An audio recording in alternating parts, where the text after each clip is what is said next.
vamos a tratar software y hardware libre. Para empezar, yo voy a explicar lo que es el software libre. A continuación, mi compañera Elisa explicará un poco la biografía de Richard Stallman y seguidamente qué es el hardware libre. Bueno, ¿qué es el software libre? El software libre es la denominación del software que respeta la libertad de los usuarios que adquirieron el producto y, por tanto, una vez obtenido el mismo, puede ser usado, copiado, estudiado, modificado y redistribuido libremente de varias formas. Según la Fundación del Software Libre, el software libre se refiere a la libertad de los usuarios para ejecutar, copiar, distribuir y estudiar el mismo, e incluso modificarlo y distribuirlo modificado. El software libre suele estar disponible gratuitamente, pero no es obligatorio que sea así.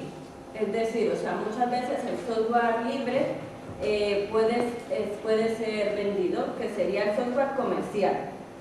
Análogamente, el software gratuito incluye en ocasiones el código fuente. No obstante, este tipo de software no es libre en el mismo sentido que el software libre, porque para que fuera libre nos tendría que garantizar los derechos de modificación y redistribución de dichas versiones modificadas del programa. O sea que un software libre puede ser gratuito o puede ser no gratuito o comercial, se puede vender. Tampoco debe confundirse el término de software libre con el de software de dominio público. El software de dominio público es aquel que no requiere de licencia, pues sus derechos de explotación son para todos por igual. Una vez tenemos un poco clara la definición de software libre, hay que tener en cuenta que para que hablemos de software libre, tiene que garantizar las siguientes libertades. La libertad cero, que es la libertad de usar el programa con cualquier propósito. La libertad 1, que es la libertad de estudiar cómo funciona el programa y modificarlo adaptándolo a tus necesidades. La libertad 2, que es la libertad de distribuir copias del programa, con lo cual puedes ayudar a tu prójimo. Y la libertad 3, que es la libertad de mejorar el programa y hacer públicas esas mejoras a los demás, de modo que toda la comunidad se beneficie. Hay que tener en cuenta que tanto la libertad 1 como la 3 requieren de acceso al código fuente, porque estudiar y modificar el software libre es poco viable si no se tiene acceso a ello. A continuación vamos a ver una página, vamos a decir que es el cdlibre.org, que es un sitio web con recopilaciones de software para Windows y Linux. En este sitio web podemos encontrar una gran cantidad de programas que son software libre. Incluye un catálogo con software libre que permite descargarnos los programas individualmente. Vamos a ir a internet. Esta sería la página. Luego vemos que tiene una pestaña de catálogo y dentro de los catálogos está dividido por categorías. Por ejemplo, vamos a ver una aplicación o un programa software libre de procesador de textos.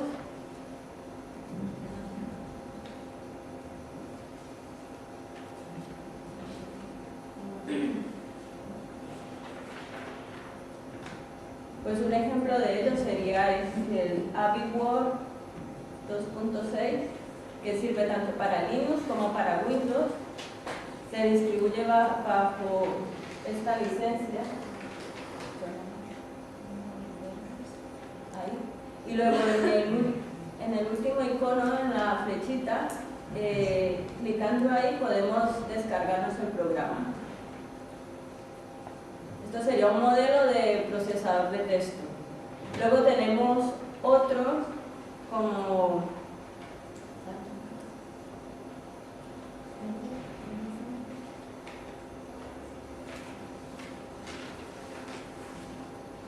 un reproductor de vídeo, un ejemplo de reproductor de vídeo que sería el Movie Media Center, también sería de software libre.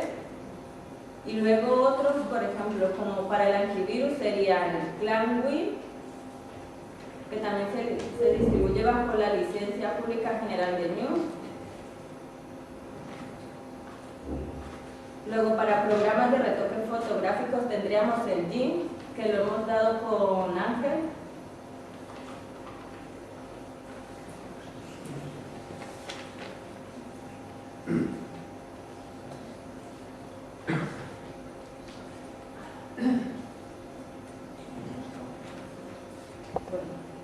Y esto sería un poco los ejemplos que hay de programas de software libre.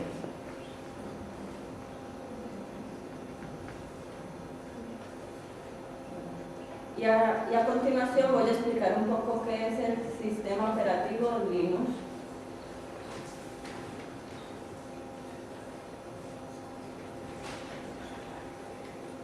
Linux es un sistema operativo compatible con Unix.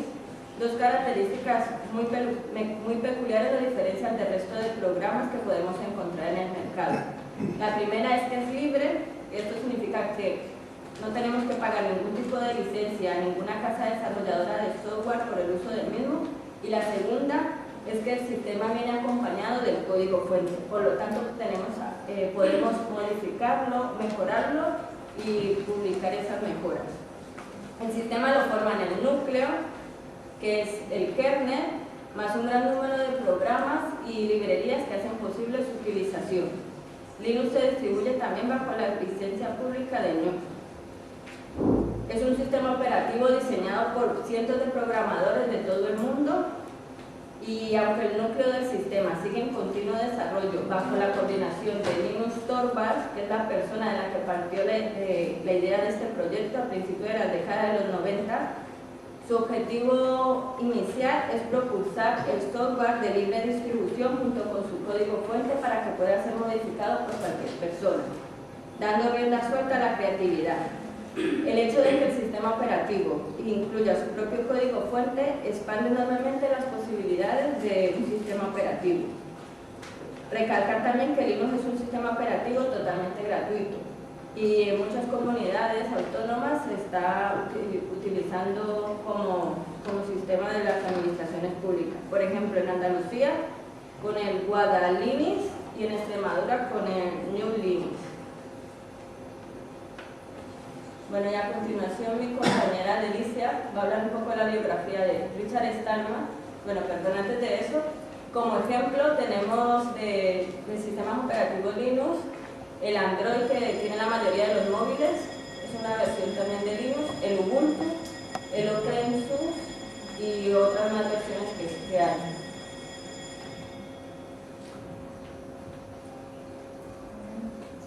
Luego mi compañera Elisa va a hablar de la biografía de Richard Stallman y qué es el hardware libre.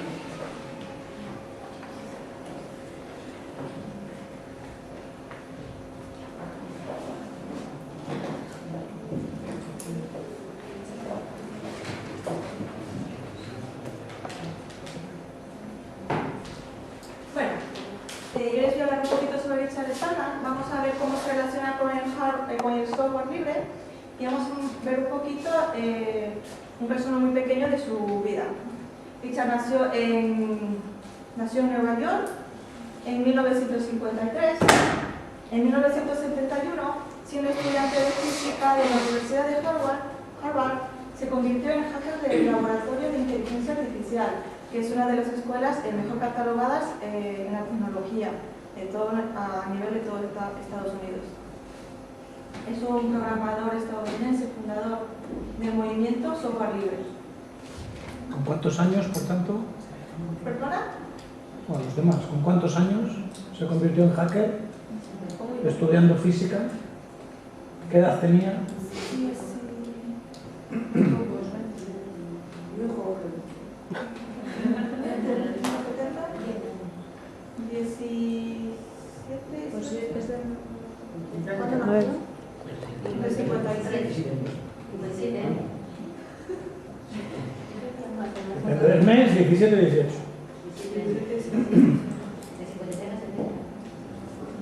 71. Lo cual demuestra que es posible.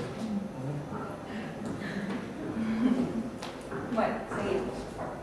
En 1970 ONU, que es un proyecto que él creó este proyecto para que se pueda realizar un sistema operativo libre. Se completó este proyecto en 1991 con la ayuda de Linus Torvalds, que lideró el núcleo Linux. Stallman fundó la organización de Free Software Foundation, siendo presidente del mismo. Vemos, ¿no?, que son los personajes Richard Stallman y Linus Torvalds fueron personajes muy importantes para que pudiera surgir lo que realmente ahora es el software libre. Aunque al principio fue Richard el que dio a conocer todo esto. Vamos a ver a otro. ¿Qué es el software libre? El software libre es el software que respeta la libertad de la comunidad. Entonces, no quiere decir software gratuito. No es un asunto de precios. Es un asunto de valores éticos de la libertad de la comunidad. Si un programa no es libre, lo llamamos privativo. Porque por su manera de incluirse priva a sus usuarios de su libertad. Genera un sistema social de poder, un sistema de colonización digital, porque el programa privativo mantiene a sus usuarios vivos y potentes. Vivos porque se les incluye de cosas y potentes porque no tienen por los contenidos de la comunidad, ni siquiera pueden averiguar independientemente de lo que realmente les hace. Bueno, hemos puesto un poquito en resumen, ¿no?, lo que nos explicaba que realmente lo que es el software libre. Richard Stallman, a lo largo de toda su... ¿Sí, cosa? Una cosilla. Richard Stallman nace en... 53. ¿Dónde? Nueva York. Linus Torvalds. ¿De dónde es? Nacionalidad. Es del este, Finlandés. Finlandés. ¿En qué idioma está dando la charla Richard Stallman? Conoce 15 o 16 idiomas diferentes. Entra dentro de su forma de actuar. Él quiere que tú le entiendas. Entonces se adapta a tu idioma. Es un poco la idea. Bueno, Richard Stallman, a lo largo de toda su trayectoria, ha recibido muchos premios y reconocimientos. Richard dejó al lado una prometedora carrera, viendo que a sus 17-18 años ya tenía, pues, un buen trabajo, que podríamos decirlo, en una de las mejores instituciones. Pues él dejó todo al lado para defender sus principios y defender la libertad de conocimiento. Richard se declara adicto al Internet y sus manías extravagantes, como por ejemplo no utiliza móvil, siempre anda con un portátil, no duerme en hoteles, pues estos puntos le han hecho como punto blanco, sobre todo en muchos sitios y bromas que muchas personas le han realizado a él. Actualmente Richard tiene 60 años, da charlas y conferencias difundiendo sobre la ideología del no, pero sobre todo sigue luchando por la libertad. Eso sería un poquito, vemos que se relaciona es como un punto clave sobre el software libre. Bueno, ahora vamos a hablar sobre hardware libre.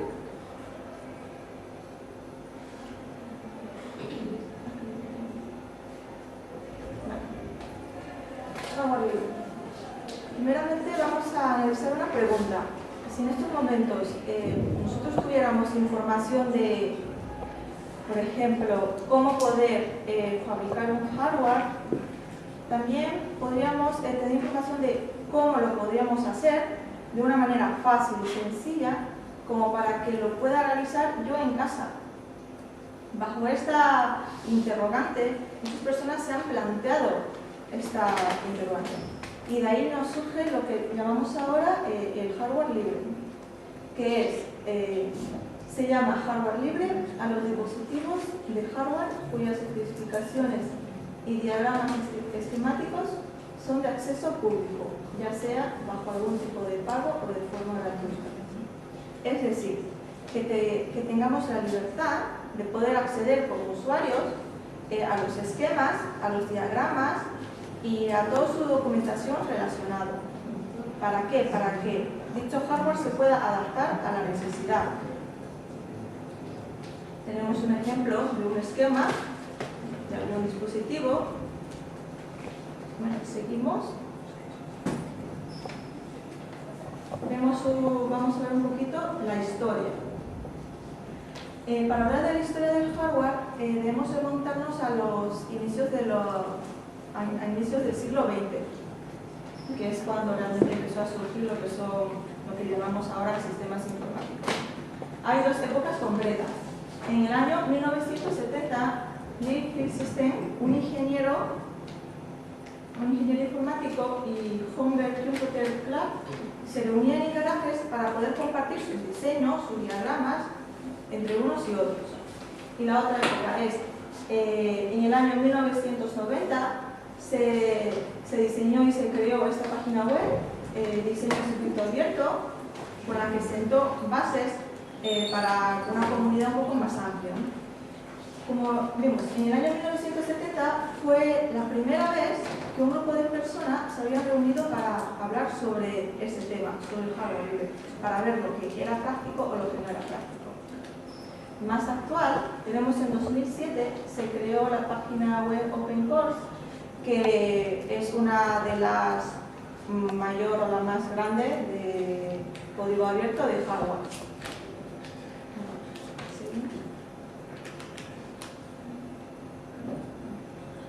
Entre una de las ventajas de esto tenemos proteger la soberanía, permitiendo así a las naciones no depender de ninguna otra. Siguiente. Fomenta a que el hardware pueda ser de calidad y más económico. Es decir, si yo tengo la posibilidad de poder acceder a toda su documentación, a todos sus diagramas, lo puedo igual, probablemente igual hacer yo, lo puedo igual hacer con otras personas, no sé, conocidos o amigos, pues puedo elegir un poquito de qué material quiero que sea, la calidad, y bueno, tenemos también la reutilización y adaptación de diseño.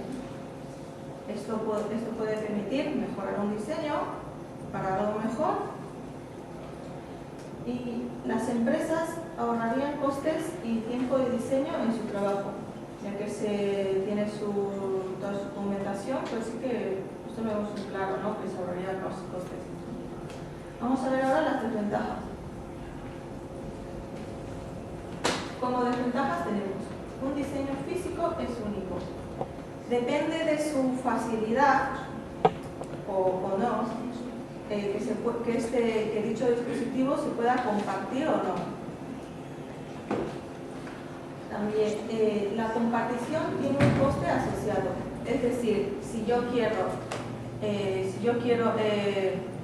fabricar un hardware de otra persona, tendría que coger toda su documentación, crearlo yo, comprar los componentes y todo lo que requiere para poder yo ver si realmente funciona correctamente. Y todo eso pues tiene un coste. Los componentes no siempre están disponibles. No siempre están disponibles en todos los países. Bueno, esto lo vemos un poquito más claro. Depende de qué país tendrá un poco más de facilidad o no de poder obtener este componente más accesible o menos accesible. Hay muchas patentes en el hardware. Esto lo vemos en la realidad, ¿no? Hay muchas empresas multinacionales que pues, han patentado pues, todas las ideas, por decirlo así. Y eso pues limita un poco a que otras personas puedan hacer nuevas creaciones. ¿Seguimos?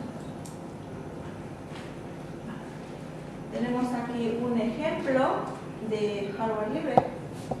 Es muy conocido, que se llama Arduino. Esto es una placa, como se ve en la imagen, con un microcontrolador. Es decir, que el microcontrolador es un ordenador en un chip que sirve como cerebro electrónico como para poder controlar juguetes, televisores y ordenadores. Y también vamos a ver, vemos aquí esto de aquí un poquito, esto de aquí esto se ha hecho con la placa esta. Lo ha hecho un artista que hacía grafitis y cosas así. Lo ha hecho para un amigo que tuvo un problema de parálisis general casi y solamente podía mover los ojos. Entonces, él tuvo esa idea, tuvo la facilidad, pudo acceder a la placa, que es muy accesible, tenemos desde 20 euros, depende de la utilización que se le quiera dar, y toda su documentación y todo lo puedes obtener. Y pues mira, ese chico pudo crear este ordenador y su amigo puede escribir, incluso puede dibujar mediante los ojos, con los sensores de los ojos, y utiliza pues un software también personalizado para él, ¿no? Pero este dispositivo pues en el mercado puede estar valiendo alrededor de unos 10.000 y él ha podido acceder por un presupuesto de 200 euros. Es un poquito la diferencia. Bueno, seguimos. Esto es una una videoconsola con código abierto, muy conocida, que su propietario lo llama Musevos. También se dispone de esto toda su documentación para el que quiera poder realizarlo. Y esto es OpenMode, ¿no? Es un smartphone con software y código libre. También se dispone con esquemas, sus diagramas y toda su documentación y sus planes. Y relacionado también con el software, como ya comentó mi compañera. Y bueno, pues vemos, aquí culmina nuestra presentación y bueno, pues vemos un poquito las cosas desde otro punto de vista. Vemos que igual hay empresas que dicho producto lo pueden igual ofrecer por 10.000, igual nosotros tenemos la posibilidad de poder hacerlo por 200 o menos, depende de lo que se quiera realizar. Vemos un poquito las posibilidades que se puede tener, ¿no? Y yo creo que esto es una gran oportunidad y bueno, y realmente Richard también es una persona, pues no sé, a menos que yo he estado averiguando mucho de su biografía y es que para hablar de él hay mucho, o sea, hay bastante para hablar de Richard. Y hay algo que me gusta de él, pues que dice que todavía sigue luchando por la libertad del conocimiento. ¿Todavía? Sigue luchando por la libertad del conocimiento. Incluso él dice que debería enseñarse eso en las escuelas, que igual el mundo sería mejor. Vemos un poquito las posibilidades. También podemos plantearnos de que, por ejemplo, de que el hardware igual yo no lo puedo hacer. Yo no soy experta, en ingeniería o en electrónica, pero hay personas que solamente con tener poca base de electrónica han podido realizar cosas, han podido hacer un robot, un pequeñito, un robot que tiene una cámara, algún dispositivo o adaptarlo a su necesidad que puedan tener ellos. Han tenido muy poca base. Hay muchas páginas que te dan mucha ayuda, te dan mucho soporte, hay páginas blogs que te ayudan, que están un poquito ahí pendientes, porque son personas pues, que están a favor de la comunidad, que quieren ayudar, que igual de pagar por un producto 10.000, 20.000 euros, igual te lo puedes obtener por 2.000. Sabemos un poquito la diferencia, tanto en el software como en el hardware. Este sería un poquito el resumen todo de nuestra presentación. Muy bien. No, ¿Preguntas? ¿Qué? ¿Pone algún nombre aparte de que ha influido decisivamente en el desarrollo de software libre, aparte de Richard? Linus Torvalds, que es el creador del núcleo del sistema operativo Linux. El Klein Win.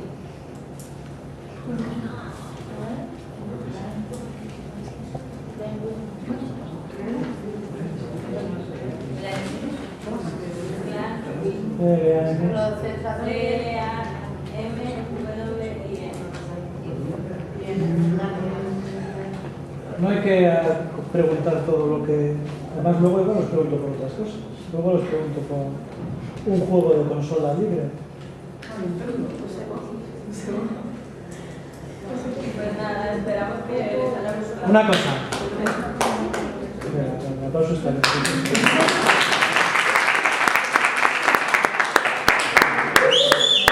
A ver.